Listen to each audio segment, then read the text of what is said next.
Hello மக்களே, நீங்கள் work out பண்ணிட்டு இருக்கீங்களா? என்ன ஃபுட்டு சாப்பிடணும்னு தெரியுங்களா? அப்போ நான் ஃபுட்ஸை சாப்பிடுங்க. இப்போ எதுக்காக பார்த்தீங்கன்னா, நம்ம ஒர்க் அவுட் பண்ணும்போது ப்ரோட்டீன் ஃபுட்ஸ் எடுக்கணும்னு நினச்சிங்கன்னா, நம்ம இப்போ உடம்பு சரியில்லைனா நம்ம எப்படி மெடிசன் எடுத்துக்கிற மாதிரியோ அதே மாதிரி தான் நம்ம ஒர்க் அவுட் பண்ணும்போது நம்மளுக்கு மெடிசனாக நம்மளுக்கு ப்ரோட்டீன் ஃபுட்ஸ் நம்மளுக்கு தேவை. அது என்னென்ன ப்ரோட்டீன்ஸ் எடுக்கணும், அதோடைய என்னென்ன இதுலாம் பார்த்தீங்கன்னா நான் உங்களுக்கு சொல்ல போகிறேன். நல்லா நோட் பண்ணி வச்சுக்கோங்க.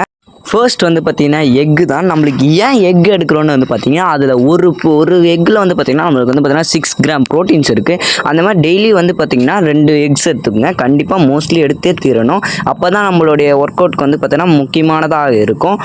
அப்புறம் பார்த்தீங்கன்னா நம்மக்கிட்ட இருக்கிறது சோயா சங்க்ஸ்னுவாங்களே, அது கூட எடுத்துக்கலாம். ஏன்னா பார்த்தீங்கன்னா அதுவும் நல்லது தான்.